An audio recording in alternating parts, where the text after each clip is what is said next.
гэмт хэргийн буруут нь бол хүний хүмүүжүүлж чадаагүй байгаас төр юм аа. Тэгэхээр төр буруутан учраас хүнийг ялж чадахгүй гэж.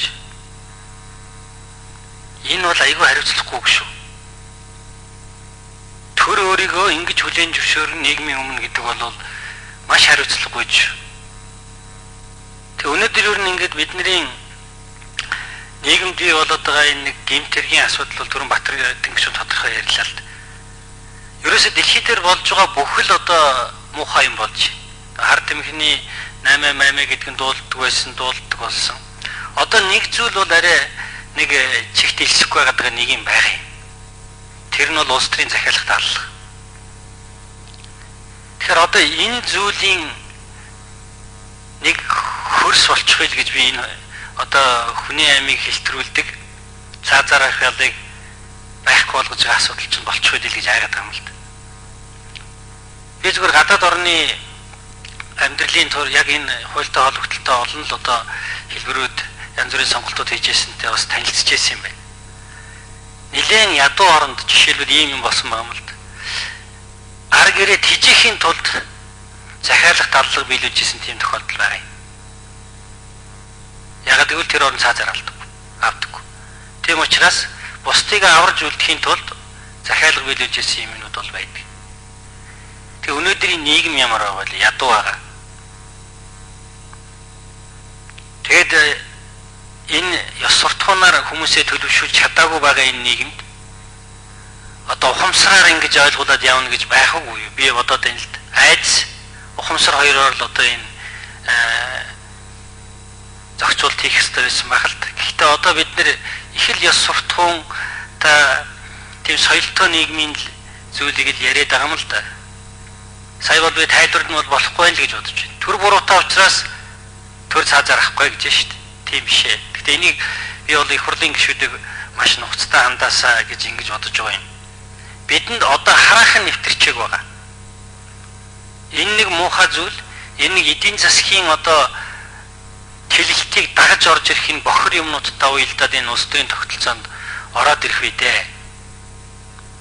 Яг насаараа би суул үз би нэг хэсгээ аварж үлдэнэ гээд нэг нөхөр гогт арчихыг үгүйсэх арга байхгүй шүү. Ийм хөрсийг л бид нэр бэлдэж өгчих юм бол тэгээ манай Монголын нийгэмд муухай бүхэн бий бол байхгүй ганц муухайг битгээд аллаасаа л гэж бодож байна.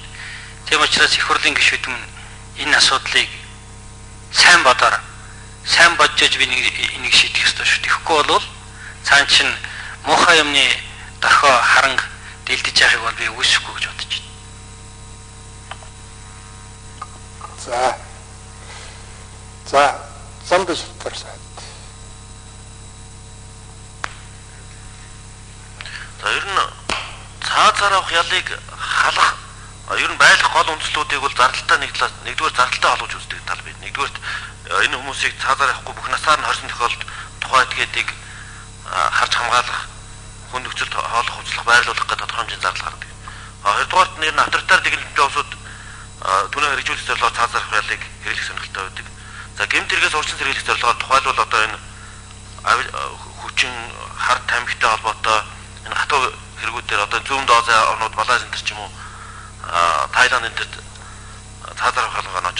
За зам 10 жилийн дагуу цаазаар авах ялгаа нодог Арабын улс орнууд байна. За онд хэрцгий аргаар үйлдсэн гэмт хэрэгээ хохирч тоолтолоо цаазаар авах ялыг хадгалах буюу хэрэглэх юм бодолтой байдаг. Ийм хэдэн үндсэн шалтгаанууд байгаа.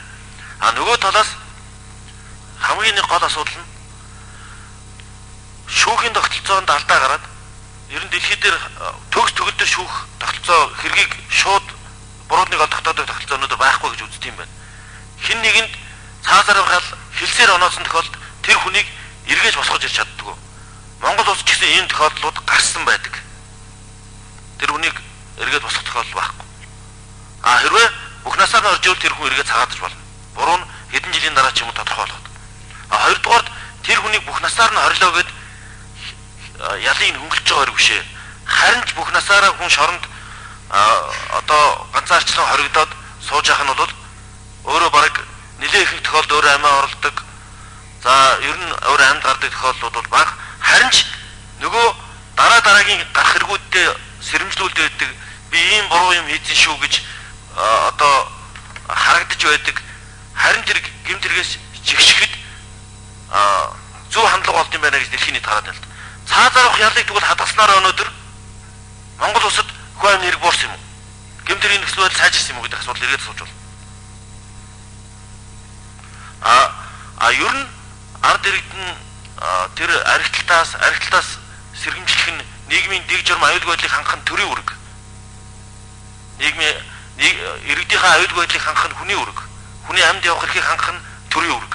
Энэ үүргээ тэр болгонд 100% биелүүлж чаддгүй. Дэлхийн аль ч улс биелүүлж чаддгүй. Айл болгонд цагдаа суулгаж чадахгүй шүү дээ. Тэрнийхээ төлөө төр хүнийг бас төрийн хүчээр цаазаар авах нь буруу юм а гэсэн дэлхийн нийтийн чиг хандлага олон улсын байгууллагууд хүний эрхийн байгууллагууд тэгж үздэг юм байна. Нэгдсэн үндэсний байгууллагууд тийм тогтоох санаачилт юм байна гэж би олон улсын байгууллагуудыг хишээд татж хэлсэн.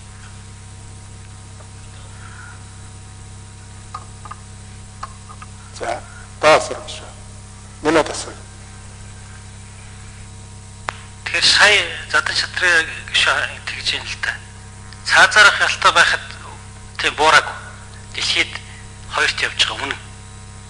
За тэгвэл цаазаарахыг болонгот буурна гэдэг баталгаа яг юу? Хоёрт. За манай Хөвсгөл аймагт бол одоо өнгөрсөн жил онц хэрцгий юм болсон. Хүүхдийг мөчөлцсөн. За та бидний хүүхдийг мөчөлцвөл та нэхэмжил авъя гэд ингээд сууж явах юм байна гэж би ойлгож болох уу? Би мөнгө авчих нь миний охиноос бол үнэтэй юм байна гэж. Би бол харин тэр буруугаар хэлмэгдсэн байх юм бол цаадлалцсан байх юм бол харин тэр хүний гэр бүлд бол би нөхөө олгор өгж болох юм гэж бодож байна л да. Тийм тохиолдол гарч илээсэн л цаазаар аав гэдэгтээ захны нэг нөхөрд бол одоо нөхөө олгор өгсөн шүү дээ. За. Замдаш.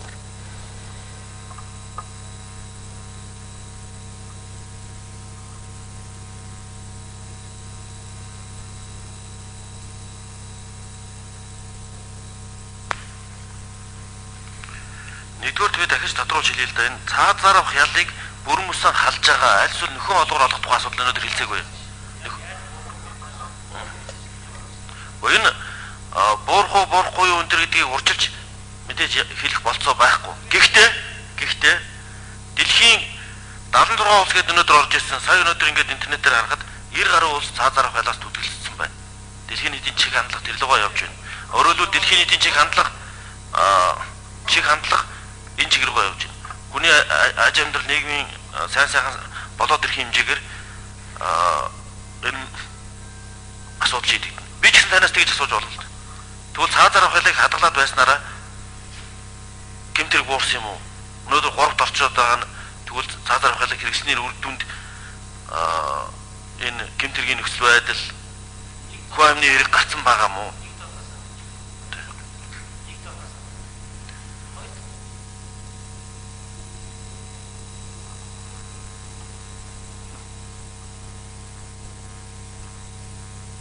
Замдаш тарсан.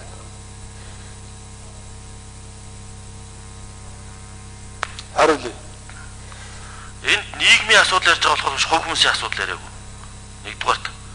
Хоёрдугаарт дэлхийн нийтийн чиг хандлага, хүний эрхийн түгээмэл тунхаглал, олон улсын байгууллагуудын судалгаа энэ бүхнийг үндэслээд энэ илүү зөв байд юм байна гэд 20 эдүү улс 10 гаруй жилийн өмнө энэ протокол нэгдээ орсон байсан бол өнөөдөр 70 эдэн улс нэгтчихэд 90 эдэн улс энэ чиг хандлагыг барай явж байна л да. Яг энэ улсуудад бас хэлжсэн тэр улсын Европын холбооны.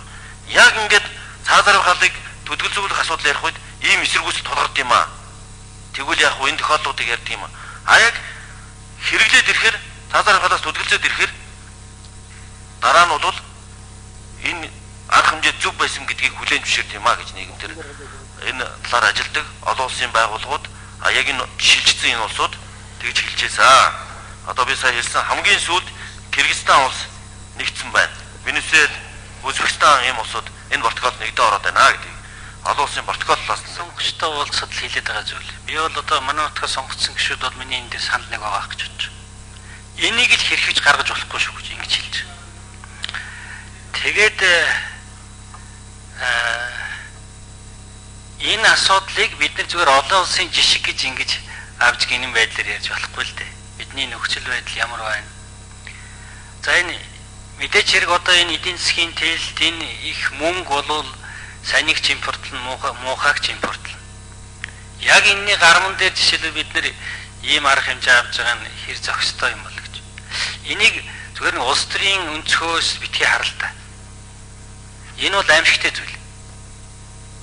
Бид нар одоо нэг хүнд хорлогдчих юм бол хохно гэж үзэх гээд шүү дээ баг. Харин одоо тэр нэг хорооцсон нөхрийн одоо хүний эрхийн тухай яриад байгаа ч юм бол нэг л зохимжгүй шүү. Тэгэхээр энэ ийм асуудлыг манай бүлэг дээр юу ярьсан юм уу? Тэгэхээр би зүгээр энэ асуудлыг бүлэг дээр яриаг бол би бүлгийн даргаыг завсарлага аваад энэ асуудлыг нэг бүлэг дээр нэг ярья. Энэ иргэд сонгогчдын зүгээс бол маш их санал хэлж байгаа, анхаарал татаж байгаа юм зүйл шүү. Тийм учраас хэрвээ та энэ асуудлыг зүгээр би байгаагүй юм уу таарсан байгаа бол одоо ярьсан бол яриад энэ хуулийг манай бүлэг дэмжиж гэсэн бол нэг өөр хэрэг.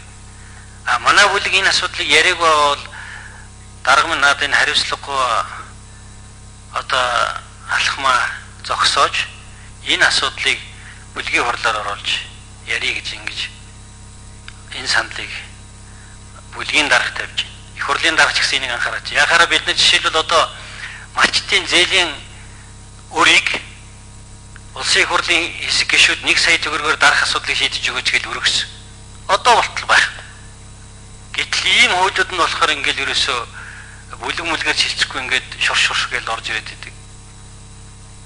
Энэ их хурлын удирдлага энэ бүлгийн удирдлага энэ дээр бас нэг хариуцлагатай хандаад энэ асуудлыг бүлгээр хэлцэж өгөөч. Атгүй гүшүүгээр хэлье.